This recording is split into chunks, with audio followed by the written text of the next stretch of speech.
여러분, 좋은 것이 생기면, 아주 귀한 것이 생기면 누가 제일 먼저 생각나십니까?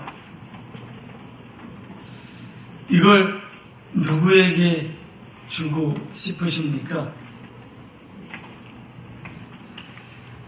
부모님들이라면 당연히 자식이겠죠. 그걸 우리는 내리사랑 이렇게 이야기합니다.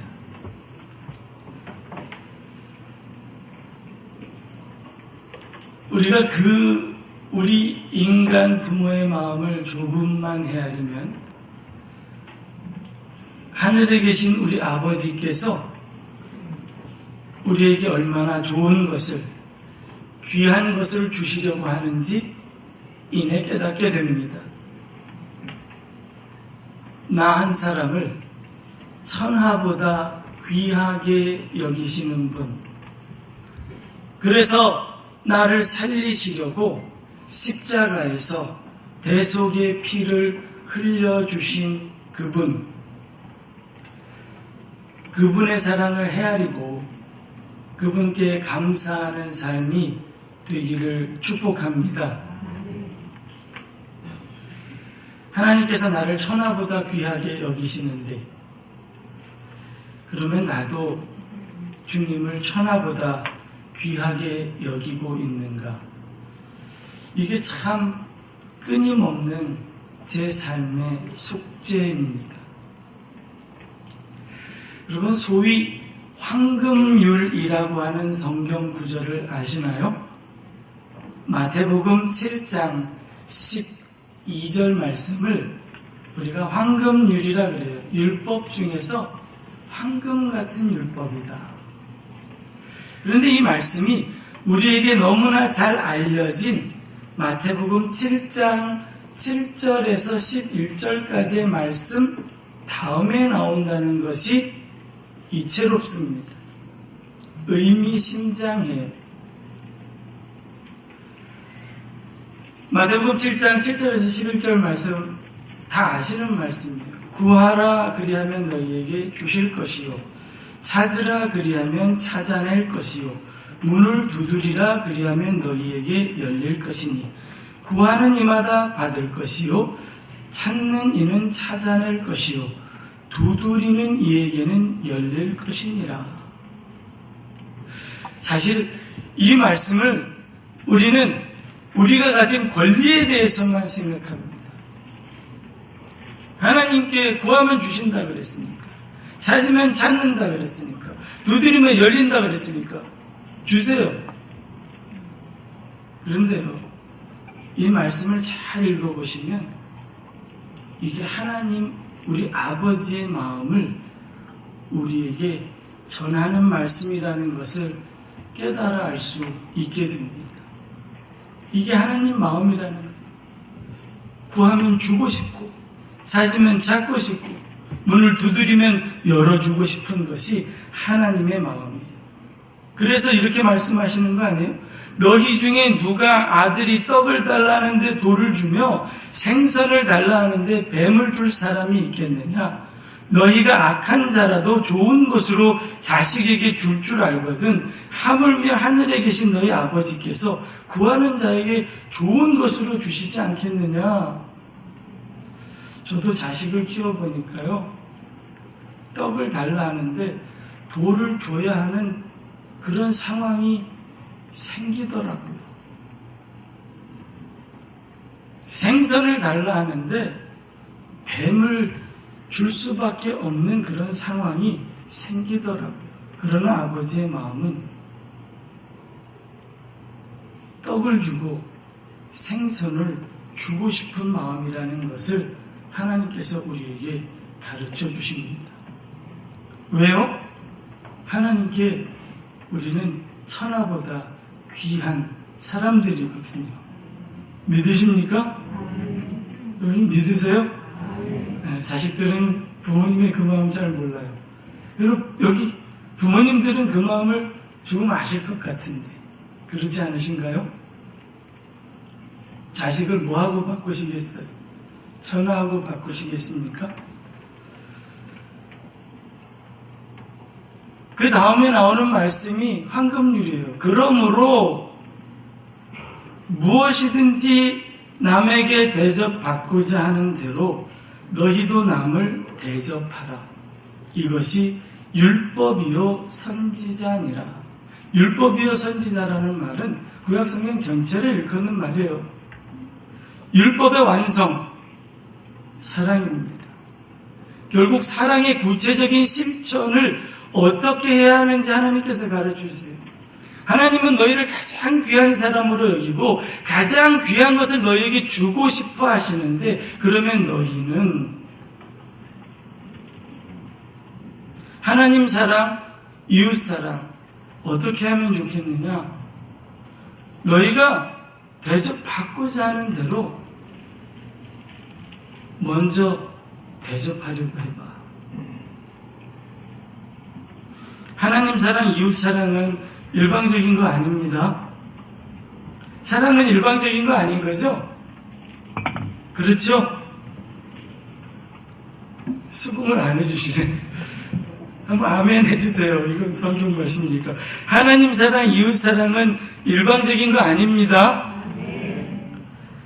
하나님 나라와 그 의를 위해 드리는 사랑, 하나님의 말씀에 설득당하고 이끌려가는 사랑, 하나님께서 이걸 말씀해 주세요. 설날 양가 어른들, 이번에는 저희가 인천에서 모이고 천안에서 이렇게 모였습니다. 다 뵙고 세배하고 내려오는 길에 아이들에게 11조 얘기를 꺼냈습니다. 세뱃돈 받으면 아이들이 주머니가 두둑하니까 기쁘기도 하지만 또 아빠한테 삥 뜯길까봐 마음이 조마조마하죠. 왜냐면 저는 야 기름값 내, 아빠 피곤하니까 너희들 위해서 운전하니까 커피도 사와, 이렇게 이야기해요. 왜? 얘네들이 돈이 있을 때니까 지금 해보라고 사실은 가르치는 거죠. 악한 아빠잖아요. 가르쳐주고 싶어요. 그걸. 그래서 제가 너희가 정말 은혜를 입었다고 생각하니? 그랬더니 예, 그렇게 이야기하더라고요. 그러면 감사의 마음을 담아서 11조를 드리자. 하나님께서 주셨으니까 하나님께 10분의 1, 엄마가 너희들을 키워주셨으니까 엄마에게 10분의 1, 10분의 2씩 다 내놔. 감사하게 돼요. 아까워하지만 봉투를 열어 부스럭 10분의 2를 엄마에게 건네주었습니다. 고맙죠. 액수가 문제가 아니라 그 마음이 고맙습니다. 예전에는, 요즘 좀 달라졌지만 예전에는 고등학교에서 대학교 들어갈 때 자연계 전국 수석은 서울대 물리학과, 인문계 전국 수석은 서울대 법학과, 이런 공식이 있었어요. 한때. 지금은 훨씬 자유롭게 자신의 적성과 진로를 고려하여 진학합니다. 이건 사실은 고대부터 있었던 그런 정성에 어떤 기반한다고 생각해요. 가장 귀한 것, 가장 훌륭한 사람이 가야 할 곳, 들어져야 할 곳, 이것에 대한 사람들의 마음이 그러한 삶으로 이끌어지는 거죠. 여러분, 성경에서 보면 가장 귀한 것을 하나님께 드린 이야기들이 많이 있습니다. 특별히 사람을 그렇게 드린 일이 많아요. 한나가 사무엘을 하나님께 드렸던 것. 우리나라가, 교회가 엄청난 부흥이 일어났을 때, 60년대, 70년대, 그때 어머니들은 어떤 마음을 가지고 계셨냐면 우리 귀한 우리의 자녀를 하나님께 드리겠습니다. 이런 기도를 참 많이 하셨어요. 저는 1967년생입니다. 제가 왜 여기 서 있는지 짐작하시겠죠? 예. 하나님께 가장 귀한 것을 드리기 원하는 분들의 마음을 하나님께서 받으십니다. 세상에서는 가장 똑똑한 사람을 원하지만 하나님 나라는 그렇지 않습니다. 하나님 나라에서 가장 귀한 사람은 어떤 사람일까요? 하나님의 부르심에 예, 제가 여기 있습니다 라고 대답하는 사람입니다. 세상이 말하는 예스맨을 이야기하는 게 아니에요. 불의한 일에도 다 예스하는 사람을 여기서 말하는 게 아닙니다. 요즘 일어나고 있는 미투 운동, 참 가치 있는 운동이라고 생각해요. 네 편, 내 편 두둔할 것이 아니라 잘못한 일이 있으면 용기 있게 드러낼 수 있는 것, 참 귀한 일입니다. 의를 위하여 핍박받기를 자원하는 사람들이 예수님의 부르심을 받은 사람들입니다. 오늘 말씀에 등장하는 사람들, 그 면면을 보면 당대의 최고의 사람들이 아니었다라고 하는 걸 금방 알 수가 있어요. 제가 조금 부연 설명을 하면 이렇습니다. 당대의 최고의 사람들은 무엇이 됐을까요? 랍비의 제자들이 되었습니다. 오늘날 가장 공부 잘하는 아이들이 서울대 물리학과를 가고 법학과를 가는 거하고 비슷한 일이에요. 당대에는 가장 똑똑한 아이들은 랍비의 제자들이 되었습니다.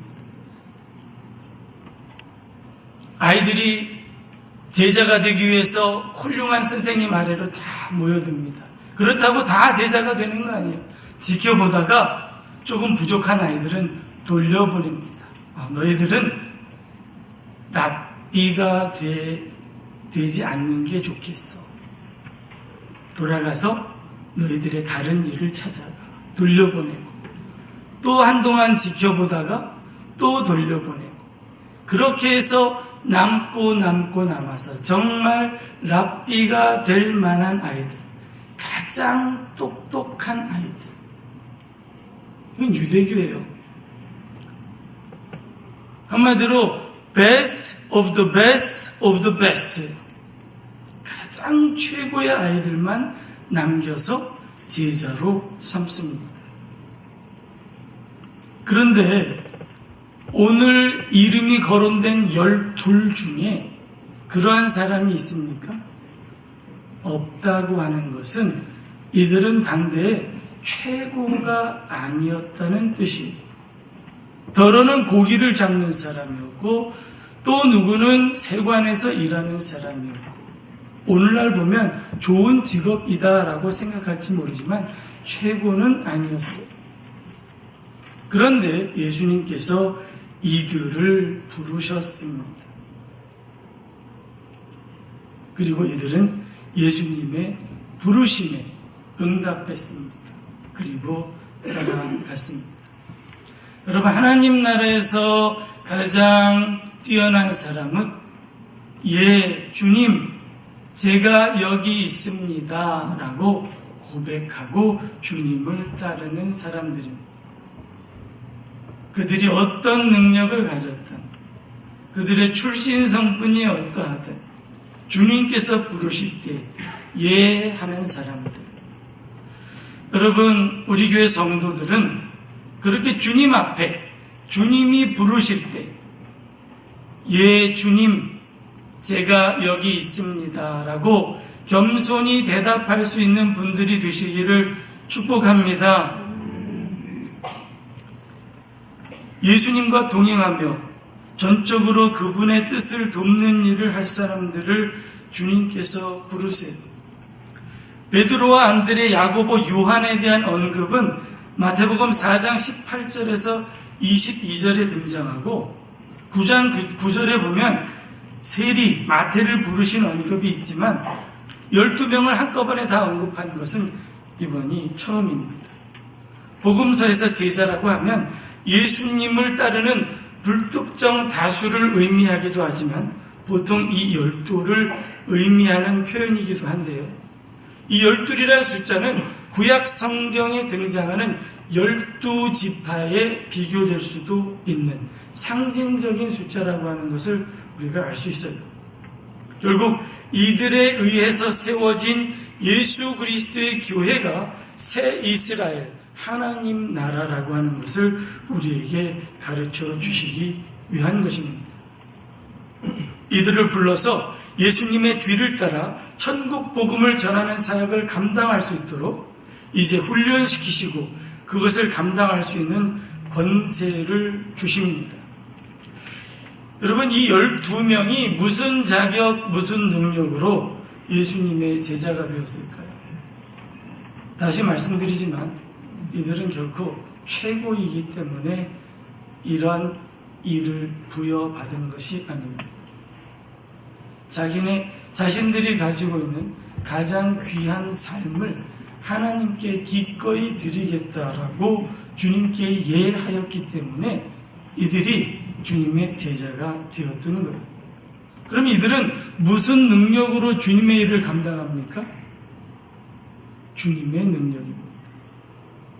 여러분, 우리는 우리의 능력을 가지고 주님의 일을 감당하는 사람들이 아니라 하늘과 땅의 권세를 가지신 분이 우리에게 위임하고 부여한 주님의 권세와 능력으로 주님의 일을 감당하는 사람이라고 하는 것에 오늘 말씀에 초점이 맞춰져 있다는 것에 주목해야 합니다.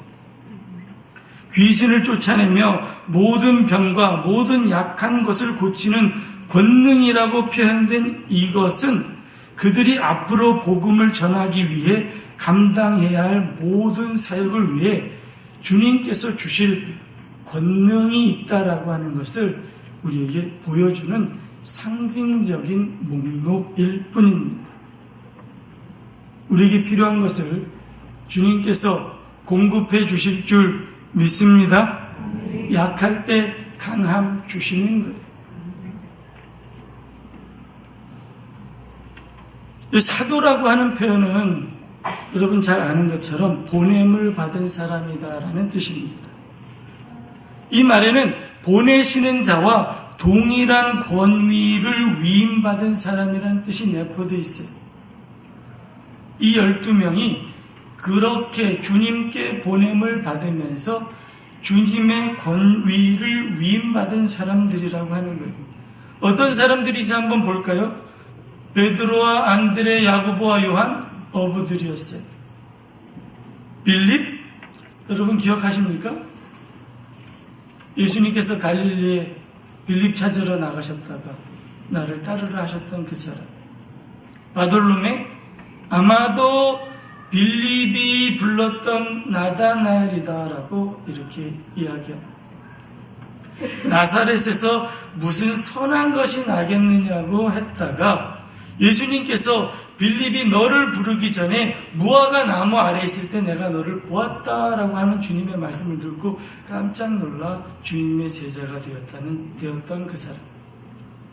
알페오의 아들 야고보와 다데오, 이들의 이름은 복음서에서 다른 곳에 다시 이름조차 거론되지 않습니다. 가나나인 시몬, 이것은 이 가나나인이라고 하는 건 가나안이나 예수님께서 무리분하여 포도주가 되게 하셨던 가나라고 하는 지역의 이름에서 유래된 말은 아니에요. 가나나라고 하는 말은 열심당이라는 의미의 아람어 가난에서 유래된 말로 우리가 이해합니다. 로마 통치에 강한 적개심을 품고 있었던 민족주의자 중에 한 사람. 근데 이 사람도 복음서에서 오직 여기에만 이름이 거론이 돼요. 가룟 유다, 베드로를 제외하면 복음서에서 가장 많이 언급된 사람입니다. 좋은 일 때문이 아니라 안 좋은 일 때문이라는 건 여러분도 잘 아실 거예요. 은 30의 예수를 판 자입니다. 기억합시다. 우리 중 누구나 가질 수 있는 연약한 인간의 표상이기도 하다는 사실을. 그러나 결코 본받지 말아야 될 인물. 이 가룟 유다, 이는 헤브론에서 남쪽으로 20km 떨어진 곳에 위치한 가룟이라는 곳에서 온 사람이라는 말이에요. 제자들은 직업도 고향도 참 다양하고 그들이 예수님을 만나는 방법도 다릅니다. 그런데 동일한 것이 있어요. 이들이 어디에서 왔든 무슨 일을 했든 어떤 능력을 가졌던 동일한 것은 이들이 예수님의 부르심에 응했다는 것이고 예수님께서 그 부르심에 응한 이들에게 주님의 권능을 부여하여 주셨다는 겁니다. 무엇을 위해서요? 주님의 일을 함께 하도록. 주님의 일이 뭘까요? 여러분 잠깐 위로 올라가시면 마태복음 9장 38절에 이렇게 기록되어 있습니다. 추수할 것은 많되 일꾼은 적으니 그러므로 주인에게 청하여 추수할 일꾼들을 보내주소서 하라. 예수님이 보시니까요, 키워져 추수하게 될 곡식은 많은데 목자일은 양같이 유리하는 사람들은 많은데 이들을 하나님께로 인도할 목자가 없습니다. 그 일을 함께 감당하기 위하여서 부르신 사람들이 제자들입니다.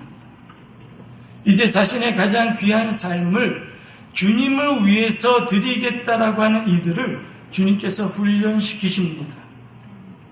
주님이 주신 권능을 가지고 주님이 맡긴 일을 할 수 있도록 가르치고 파송하시는 장면, 이것이 오늘 우리가 읽은 말씀입니다. 여러분들 눈에 휘어져 추수하게 될 곡식이 보이게 되시기를 바랍니다. 제가 대관교회 와서요 10년 전, 좀 넘었죠. 여기 교회 와서 하나님께서 제게 보여주신 것이 있어요. 논, 밭, 물론 그렇죠. 우리 교회 주변 지금도 그렇지만 한적한 이곳에. 근데 하나님께서 제 눈에 들어오게 하신 영혼들이 있습니다. 그들이 누구냐면 주의 자녀들, 청소년들이었어요. 그때는요 새벽에 기도하면 매일 눈물이 나왔어요. 그때는 여기서 새벽 예배를 하지 않고 아래층에서 예배했는데 왜 이렇게 눈물이 나와요? 내기초등학교요, 고승중학교요, 도곡중학교요, 도곡초등학교요, 안중초등학교요, 안중중학교, 고등학교요, 현화초요, 현일초요, 현일중이요, 현화중이요, 안일중이요. 그 이름을 부르는데 계속 눈물이 나와요. 그래서 주님의 마음으로 이런 기도를 드렸습니다. 주님, 일꾼을 보내주세요. 이렇게 방황하는 청소년들이 많은데 일꾼을 보내주세요. 감사하게도요, 그 기도의 응답이 여러분들입니다. 믿으십니까? 네, 오늘 처음 나오신 분들도 제 기도의 응답이에요. 저는 그렇게 믿습니다. 옆에 분에게 한번 얘기해 주시겠어요? 목사님, 그 기도의 응답이 당신이래.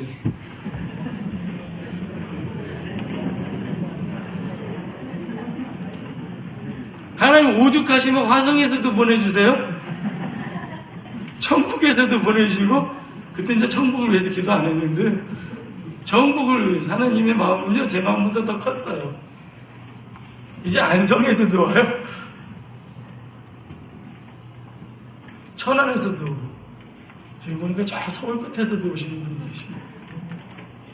지경을 마구 넓혀주세요.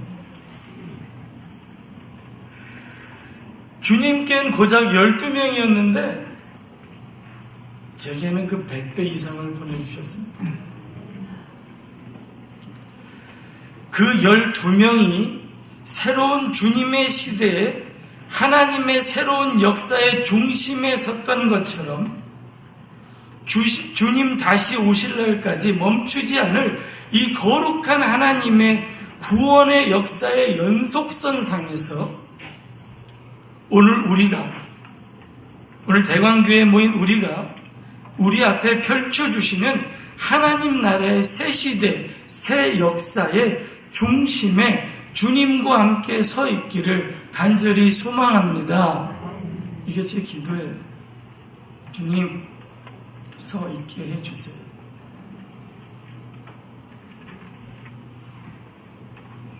여기서 제 마음에 와닿는 묵상이 베드로와 가룟 유다를 제외한 다른 10명의 제자들은 성경에 그렇게 많이 언급되지 않았다고 하는 사실이에요. 성경에 언급되지 않았다고, 이들이 하나님께 기억되지 않았다는 말은 아니라고 하는 것을 하나님께서 우리에게 알게 하십니다. 충성스럽게 자신들에게 맡겨진 주님의 일을 감당한 이 제자들의 사역 때문에 오늘 우리가 여기에 있을 수 있는 거예요. 사람에게 드러나지 않았을 뿐이지 하나님께 감춰지지 않았을 것임을 믿습니다. 왜냐하면 일꾼을 부르신 우리 주인은 성실하시기 때문이에요. 부르시고 외면하는 분이 아니라 반드시 상 주시는 이심을 우리가 믿기 때문입니다. 그러기에 여러분, 우리의 가장 귀한 것을 주님께 드리는 이 삶을 포기하지 않고 끝까지 감당할 수 있게 되기를 바랍니다. 그러면 어떻게 우리가 이 주님께서 우리를 부르신 뜻을 따라 주님의 이름을 감당해야 할지, 오늘 주님께서 제자들에게 주신 지침을 통해서 조금 살펴보겠습니다. 5절 6절에 보면 이방인의 길로도 가지 말고 사마리아인의 고을에도 가지 말고 먼저 이스라엘 집에 잃어버린 양에게로 가라 라고 말해요. 잃어버린 양? 9장 36절에 언급하셨던 거예요. 무리를 보고 불쌍히 여기시니 이는 그들이 목자 없는 양과 같이 고생하며 기진합니다. 제가 옛날에 이거 설교한 적이 있어요. 이 한 단어를 가지고 여기서 불쌍히 여기신다는 말, 이 창자가 끊어지는 고통으로 바라보셨다는 거예요. 애통하시는 거예요. 저들이 방황하는 모습이 너무 애통하신 거예요. 예수님은 제자들이 그 잃어버린 양에게로 가기를 원하신다고 지금 말씀하세요. 이 말씀이 이방인을 배척하신 것이 아니라고 하는 사실은 우리가 이미 읽은 이 앞에 예수님께서 하신 일을 통해서 금방 알 수 있어요. 8장 5절에서 13절에 보면 예수님께서 이방인 백부장의 청을 들으시고 그의 하인을 고쳐주시고 그 백부장의 믿음을 칭찬하시는 장면이 나옵니다. 예수님께서 지금 이스라엘의 잃어버린 양에게로 먼저 가라라고 말한 것은 당시의 상황을 고려한 일시적인 명령인 것을 알 수 있습니다. 먼데 먼저 보지 말고 당장 가까운 곳에서 복음을 전하라. 여러분, 전도해 보신 분들은 아실 거예요. 누구 전도하기 제일 어려워요? 가족. 이 인간아, 너나 교회 다녀. 이런 얘기 듣기가 십상입니다. 너 때문에 교회 안 가? 이런 말 듣기가 너무 쉬워요.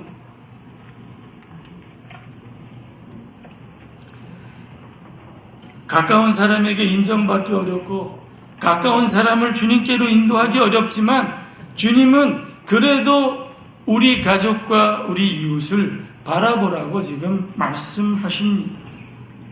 그러나 우리의 지경이 거기에 머물러만 있지 않게 되기를 바랍니다. 주님은 우리 각자 전도의 지경을 넓혀가기를 원하시는 것은 분명해요. 사도행전 1장 8절 말씀 다 아실 거예요. 오직 성령이 너에게 임하시면 너희가 권능을 받고 예루살렘과 온 유대와 사마리아와 땅 끝까지 이르러 내 증인이 되라고 말씀하셨습니다. 가까운 곳에서 주님의 이루고는 영혼을 찾아 복음을 전하시기를 바랍니다. 두 번째로 7절과 8절에 가면서 천국이 가까이 왔다고 전파하라고 말씀하십니다.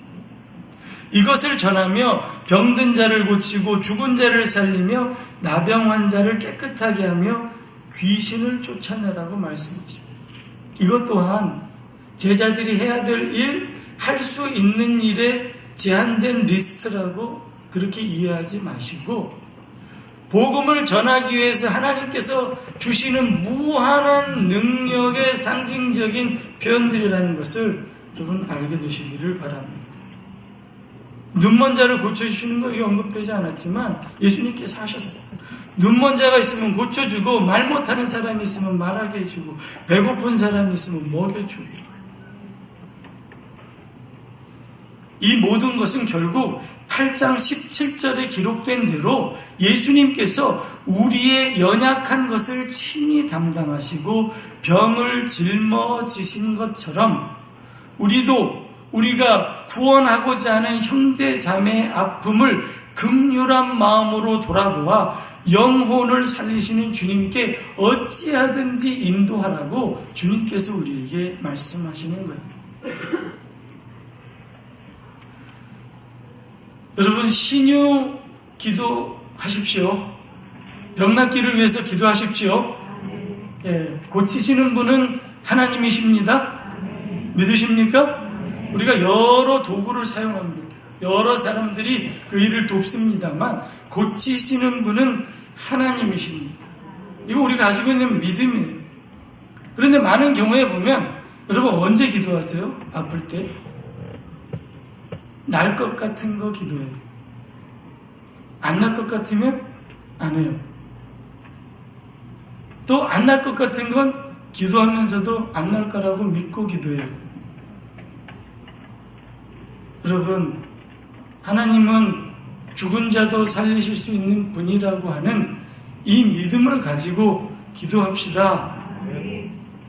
저도 처음에는요, 병든 분들이 오셔서 목사님 기도해 주세요. 그러면 좀 두려웠습니다.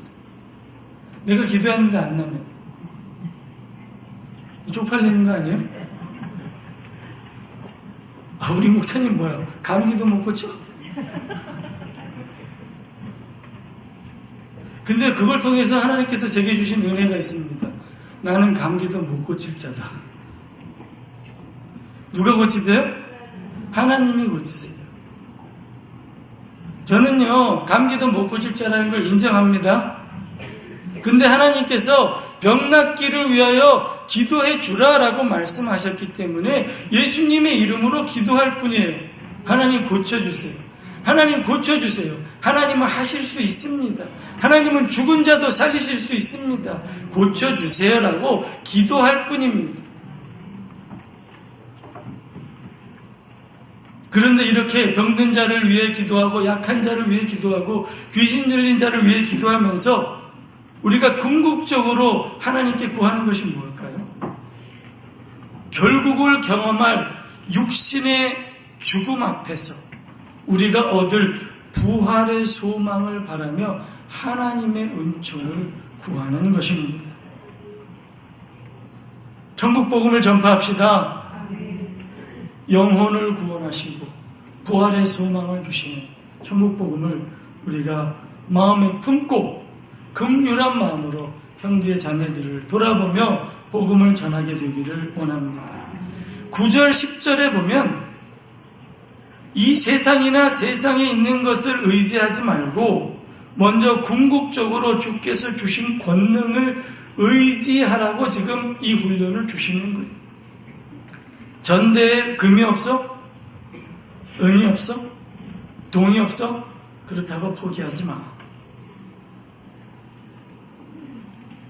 옷이 없다고 못하겠니? 신발이 없다고 못하겠니? 지팡이가 없다고 낙심하지 말고 하나님께서 먹이시고 하나님께서 채우실 터이니 너는 가서 만민에게 복음을 전파하라고 주님께서 지금 이 훈련을 시켜주시는 거예요. 그거 믿고 시작한 일이 오늘의 우리가 여기에까지 이르게 된 줄 믿습니다. 대강교회 창립한 지 25주년, 26주년으로 가요. 25주년 우사를 개조해서 5가정이 시작한 그때 뭐가 있었겠어요? 없다고 하지 않았으면 오늘 우리는 없습니다. 하나님께서 주신 소명을 붙들고 하나님께서 채우실 것을 믿는 믿음 안에서 자신들이 가진 귀한 것을 정성껏 하나님께 드렸던 사람들이 있었기에, 그들의 헌신이 있었기에 오늘 우리가 이렇게 예배 드리고 있는 겁니다. 우리는 오직 하나님의 은혜로 주님의 일을 감당하는 사람들인 것을 우리가 기억하게 되기를 바랍니다. 우리의 가정도, 우리의 직장도, 우리의 학업도, 우리의 교회 사역도 주님께서 채워 주십니다. 주님께서 공급해 주십니다. 여호와 이레 하나님께서 오늘 여기까지 인도하신 것처럼 이후에도 인도하실 것을 믿습니다. 그렇게 우리는 주님 바라보고 나가는 사람들이라는 걸 여기에 가르쳐 주시는 거예요. 마지막으로 11절에서 15절에 보면 함께 동역할 사람을 찾으라는 거예요. 주님께서 제자들을 보내시고 둘씩 보내셨어요. 그러면서 너희들과 함께 일할 가정을 찾아라. 그런데 이 이면에 어떤 의미가 있겠습니까? 혹 함께 일할 사람이 없고 환영받지 못해도 또 거절당할 수도 있겠지만 그래도 포기하지 말고 복음을 듣지 못했을 때 그들이 맞이해야 할 멸망이 얼마나 참담한 것을 너가 안다면, 그들은 몰라서 거절하겠지만 그걸 너가 안다면 거절당해도 환영받지 못해도 혹 같이 일할 사람이 없어도 끝까지 복음을 전하라고 주님께서 이 말씀을 주십니다. 사랑하는 성도 여러분, 주님은 우리를 살리기 위해 가장 귀한 걸 우리에게 주셨습니다. 주님의 생명을 주셨어요. 우리도 주님께 가장 귀한 것을 드릴 수 있게 되기를 바랍니다. 주님께서 우리를 부르셨으니까요. 그런데 주님, 나는 주님께 뭘 드릴까요? 가장 귀한 건 목사님이 드리라고 하시는데요. 주님, 뭘 드릴까요? 이렇게 생각하시는 분이 계세요. 그러시죠? 여러분, 그래서 기도하시자는 겁니다. 기도하시면 하나님께서 분별할 수 있는 지혜를 주실 줄 믿습니다. 기도하세요. 그렇게 몸부림치고 기도하면 하나님께서 가르쳐 주세요. 우리가 무엇을 드려야 할지 고민하시겠지요.